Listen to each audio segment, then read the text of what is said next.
जय श्री सीताराम प्यारे मित्रों। और श्रीमद् भगवद गीता के द्वितीय अध्याय का छठा श्लोक, जिसमें अर्जुन अपने मन में उत्पन्न हुई शंका को किस प्रकार भगवान से कह रहे हैं। श्लोक संख्या 6। न च्वेत दिद्वः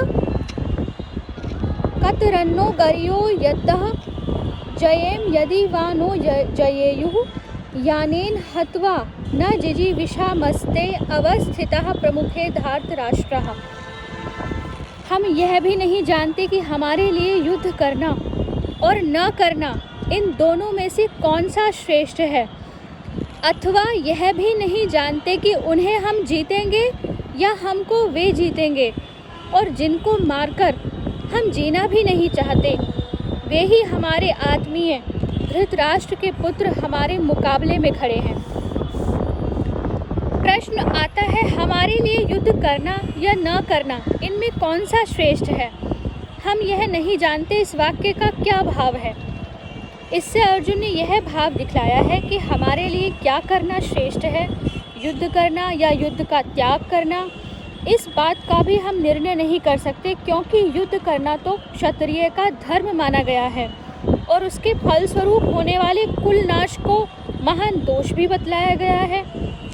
दूसरा प्रश्न आता है, हम जीतेंगे या हमको वे जीतेंगे, इस वाक्य का क्या भाव है।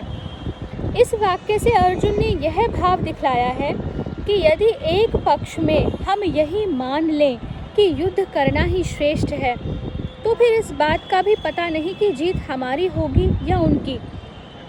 तीसरा प्रश्न है, जिनको मारकर हम जीना भी नहीं चाहते, वे ही हमारे आत्मीय धृतराष्ट्र के पुत्र मुकाबले में खड़े हैं, इस वाक्य का क्या भाव है। इस वाक्य से अर्जुन ने यह भाव दिखलाया है कि यदि हम यह भी मान लें कि जीत हमारी ही होगी, तो भी युद्ध करना श्रेष्ठ नहीं मालूम होता, क्योंकि जिनको मारकर हम जीना भी नहीं चाहते, वे ही दुर्योधन आदि हमारे भाई मरने के लिए हमारे सामने खड़े हैं। अतएव यदि हमारी जीत भी हुई तो इनको मारकर ही होगी। इससे हम यह निर्णय न कर सके हैं कि हमारे लिए क्या करना उचित है। इस प्रकार कर्तव्य का निर्णय करने में अपनी असमर्थता प्रकट करने के बाद अब अर्जुन भगवान की शरण ग्रहण करके अपना निश्चित कर्तव्य बतलाने के लिए उनसे प्रार्थना करते हैं। और ये श्लोक अत्यंत महत्वपूर्ण है। श्लोक संख्या 7। कार्पण्य दोषोपहत स्वभावः पृच्छामि त्वाम धर्म सम्मूढ़ चेतः यच्छ्रेय शानिश्चितं ब्रूहि तन्मे शिष्यस्ते अहम शाधि माम त्वाम प्रपन्नम। इसलिए कायरता रूप दोष से उपहत हुए स्वभाव वाला तथा धर्म के विषय में मोहित चित्त हुआ मैं आपसे पूछता हूँ कि जो साधन निश्चित कल्याणकारक हो वह मेरे लिए कहिए, क्योंकि मैं आपका शिष्य हूँ। इसलिए आपके शरण हुए मुझको शिक्षा दीजिए। यहाँ पर प्रश्न आता है कि कार्पण्य दोष क्या है और अर्जुन ने जो अपने को उससे उपहत स्वभाव कहा है, इसका क्या तात्पर्य है। तो उत्तर में है, कृपण शब्द विभिन्न अर्थों में व्यवहृत होता है। सबसे पहला, जिसके पास पर्याप्त धन है, परंतु जिसकी धन में इतनी प्रबल आसक्ति और लोभ है कि जो दान भोग आदि के न्याय संगत और उपयुक्त अवसरों पर भी एक पैसा खर्च नहीं करना चाहता, उस कंजूस को कृपण कहते हैं। दूसरा अर्थ है कि मनुष्य जीवन का शास्त्र सम्मत और संत जनानुमोदित प्रधान लक्ष्य है। जो संत जनों ने अनुमोदित किया है, ऐसा जीवन जीना हमारा लक्ष्य है, यानी कि भगवान के तत्व को जानकर उन्हें प्राप्त कर लेना। जो मनुष्य इस लक्ष्य को भुलाकर विषय भोगों में ही अपना जीवन खो देता है, उस मूर्ख को भी कृपण कहते हैं। श्रुति कहती है, यो वा एतदक्षरम गार्ग्य विदित्वा अस्माल्लोकात् प्रेति स कृपणः। हे गार्गी, इस अविनाशी परमात्मा को बिना जाने ही जो भी कोई इस लोक से मरकर जाता है, वह कृपण है। भगवान ने भी भोग ऐश्वर्य में आसक्त फल की वासना चाहने वाले मनुष्य को कृपण कहा है। तीसरा अर्थ हो सकता है सामान्यतः दीन स्वभाव का वाचक भी कृपण है। यहाँ अर्जुन में जो कार्पण्य है वह न तो लोभ जनित कंजूसी है और न भोग आसक्ति रूप कृपणता ही है, क्योंकि अर्जुन स्वभाव से ही अत्यंत उदार, दानी एवं इंद्रिय विजयी पुरुष हैं। यहाँ भी वे स्पष्ट शब्दों में कहते हैं कि मुझे अपने लिए विजय, राज्य या सुख की आकांक्षा नहीं है। जिनके लिए ये वस्तुएं अपेक्षित हैं वे सब आत्मीय जन तो यहाँ मरने के लिए खड़े हैं। इस पृथ्वी की तो बात ही क्या है, मैं तीनों लोगों के राज्य के लिए भी दुर्योधन आदि को नहीं मारना चाहता। समस्त भूमंडल का निष्कंटक राज्य और देवताओं का आधिपत्य भी मुझे शोक रहित नहीं कर सकते। जो इतना त्याग करने को तैयार है वह कंजूस या भोगासक्त तो नहीं हो सकता। यहाँ अर्जुन का यह कार्पण्य एक प्रकार का दैन्य ही है जो करुणा युक्त कायरता और शोक के रूप में प्रकट हो रहा है। संजय ने प्रथम श्लोक में अर्जुन के लिए कृपया विष्टम पद का प्रयोग करके इस करुणा जनित कायरता का ही निर्देश किया है। तीसरे श्लोक में स्वयं श्री भगवान ने भी क्लैप्यम पद का प्रयोग करके इसी की पुष्टि की है। अतएव यही प्रतीत होता है कि अर्जुन का यह कार्पण्य बंधुनाश की आशंका से उत्पन्न करुणा युक्त कायरता ही है। अर्जुन आदर्श क्षत्रिय है, स्वाभाविक ही शूरवीर है, उनके लिए कायरता दोष ही है, चाहे वह किसी भी कारण से उत्पन्न हो। इसी से अर्जुन इसे कार्पण्य दोष कहते हैं। इस कार्पण्य दोष से अर्जुन का अतुलनीय शौर्य, वीर्य, धैर्य, चातुर्य, साहस और पराक्रम आदि से संपन्न क्षत्रिय भाव नष्ट सा हो गया है। इसी से उनके अंग शिथिल हो रहे हैं, मुख सूख रहा है, अंग कांप रहे हैं, शरीर में जलन सी हो रही है और मन भ्रमित हो रहा है। करुणा युक्त कायरता के आवेश से अर्जुन अपने में इन स्वभाव विरुद्ध लक्षणों को देखकर कहते हैं कि मैं कार्पण्य दोष से उपहत स्वभाव हो गया हूँ। दूसरा प्रश्न है कि अर्जुन ने अपने को धर्म सम्मूढ़ चेता क्यों कहा। इसका उत्तर है कि धर्म अधर्म, कर्तव्य अकर्तव्य का यथार्थ निर्णय करने में जिसका अंतःकरण सर्वथा असमर्थ हो गया हो उसे धर्म सम्मूढ़ चेता कहते हैं। अर्जुन का चित्त इस समय भयानक धर्म संकट में पड़ा है। वे एक और प्रजापालन, छात्रधर्म, स्वत्व संरक्षण आदि की दृष्टि से युद्ध को धर्म समझकर उसमें लगना उचित समझते हैं और दूसरी ओर उनके चित्त की वर्तमान कार्पण्य वृत्ति युद्ध के नाना प्रकार के भयानक परिणाम दिखाकर उन्हें भिक्षावृत्ति, संन्यास और वनवास की ओर प्रवृत्त करना चाहती है। चित्त इतना करुणाविष्ट है कि वह बुद्धि को किसी निर्णय पर पहुंचने ही नहीं देता। इसी से अपने को किम कर्तव्य विमूढ़ पाकर अर्जुन ऐसा कहते हैं। प्रश्न आता है कि निश्चितम श्रेयः से क्या तात्पर्य है। उत्तर है कि कौरवों की भीष्म, द्रोण, कर्ण आदि विश्वविख्यात अजेय शूरवीरों से संरक्षित अपनी सेना से कहीं बड़ी सेना को देखकर अर्जुन डर गए हो या युद्ध में अपने विजय की संभावना से सर्वथा निराश होकर अपना कल्याण युद्ध में है या न करने में इस उद्देश्य से श्रेय शब्द का प्रयोग करके जय पराजय के संबंध में श्री भगवान से एक निश्चित निर्णय पूछते हो। ऐसी बात यहाँ नहीं है।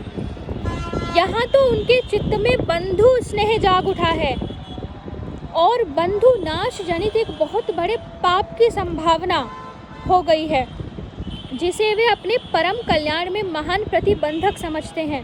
दूसरी ओर मन में यह भावना भी आ रही है कि क्षत्रिय धर्म सम्मत युद्ध का जो मैं त्याग कर रहा हूँ कहीं यही अधर्म हो और मेरे परम कल्याण में बाधक हो जाए, ऐसी बात तो नहीं है।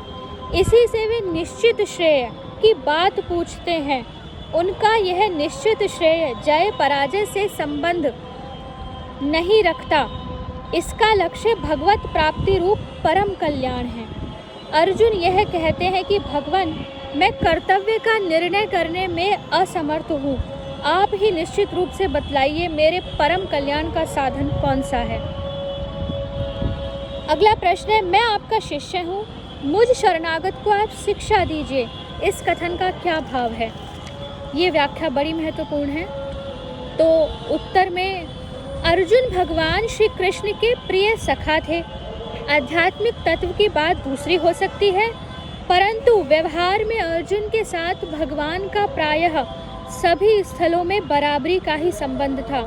खाने पीने, सोने और जाने आने में सभी जगह भगवान उनके साथ समान बर्ताव करते थे और भगवान के श्रेष्ठत्व के प्रति मन में श्रद्धा और सम्मान होने पर भी अर्जुन उनके साथ बराबरी का ही व्यवहार करते थे। आज अर्जुन को अपनी ऐसी शोचनीय दशा देखकर यह अनुभव हुआ कि वस्तुतः मैं इनके बराबरी करने योग्य नहीं हूँ। बराबरी में सलाह मिलती है, उपदेश नहीं मिलता, प्रेरणा होती है, बलपूर्वक अनुशासन नहीं होता। मेरा काम आज सलाह और प्रेरणा से नहीं चलता। मुझे तो गुरु की आवश्यकता है जो उपदेश करे और बलपूर्वक अनुशासन करके श्रेय के मार्ग पर लगा दे तथा मेरे शोक मोह को सर्वथा नष्ट करके मुझे परम कल्याण की प्राप्ति करवा दे। और श्री कृष्ण से बढ़कर गुरु मुझे कौन मिल सकता है। परंतु गुरु की उपदेशामृत धारा तभी बरसती है जब शिष्य रूपी क्षेत्र उसे ग्रहण करने के लिए प्रस्तुत होता है। इसलिए अर्जुन कहते हैं, भगवान मैं आपका शिष्य हूँ। शिष्यों के कई प्रकार होते हैं। जो शिष्य उपदेश तो गुरु से ग्रहण करते हैं परंतु अपने पुरुषार्थ का अहंकार रखते हैं, वे गुरु कृपा का यथार्थ लाभ नहीं उठा सकते। अर्जुन इसलिए शिष्यत्व के साथ ही अपने में अनन्य शरणत्व की भावना करके कहते हैं कि भगवान मैं केवल शिष्य ही नहीं हूँ, आपके शरण भी हूँ। प्रपन्न शब्द का भावार्थ है भगवान को अत्यंत श्रेष्ठ, परम श्रेष्ठ समर्थ समझकर उनके प्रति अपने को समर्पित कर देना। इसी का नाम शरणागति, आत्मनिक्षेप या आत्मसमर्पण है। भगवान सर्वशक्तिमान, सर्वज्ञ, सर्वांतर्यामी, अनंत गुणों के अपार समुद्र, सर्वाधिपति, ऐश्वर्य, माधुर्य, धर्म, शौर्य, ज्ञान, वैराग्य आदि के अनंत आकर क्लेश, कर्म, संशय और भ्रमादि का सर्वथा नाश करने वाले परम प्रेमी, परम सुहृद, परम आत्मीय, परम गुरु और परम परमेश्वर हैं, महेश्वर हैं। ऐसा विश्वास करके अपने को सर्वथा निराश्रय, निर्वलंब, निर्बुद्धि, निर्बल और निःसत्व मानकर उन्हीं के आश्रय, अवलंब, ज्ञान, शक्ति, सत्व और अतुलनीय शरणागत वत्सलता का दृढ़ और अनन्य भरोसा करके अपने को सब प्रकार से सदा के लिए उन्हीं के चरणों पर न्यौछावर कर देना और निर्निमेष नेत्रों से उनके मनोनयनाभिराम मुख चंद्र की ओर निहारते रहने की तथा जड़ कठपुतली की भांति नित्य निरंतर उनके संकेत पर नाचते रहने की एकमात्र लालसा से उनका अनन्य चिंतन करना ही भगवान के प्रपन्न होना है। हरे कृष्णा। अर्जुन चाहते हैं कि मैं इसी प्रकार भगवान के शरण हो जाऊं और इसी भावना से भावित होकर वे कहते हैं, भगवान मैं आपका शिष्य हूँ और आपके शरण हूँ, आप मुझे शिक्षा दीजिए। ते और त्वाम पदों का प्रयोग करके अर्जुन यही कह रहे हैं। अर्जुन की यह शरणागति की सर्वोत्तम और सच्ची भावना जब 18वें अध्याय के 65वें और 66वें श्लोकों में भगवान के सर्वगुह्यतम उपदेश के प्रभाव से सच्ची शरणागति के रूप में परिणत हो जाएगी और अर्जुन जब अपने को उनके कथनानुसार चलने के लिए तैयार कर सकेंगे तभी गीता का उपदेश समाप्त हो जाएगा। वस्तुतः इसी श्लोक से गीता की साधना का आरंभ होता है। यही उपदेश के उपक्रम का बीज है और सर्वधर्मान परित्यज्य श्लोक में ही इस साधना की सिद्धि है, वही उपसंहार है। यहाँ शरणागति के भाव को बहुत सुंदर व्याख्या के द्वारा प्रस्तुत किया गया है। श्लोक संख्या 8 से हम अगले वीडियो में पढ़ेंगे। हरे कृष्णा।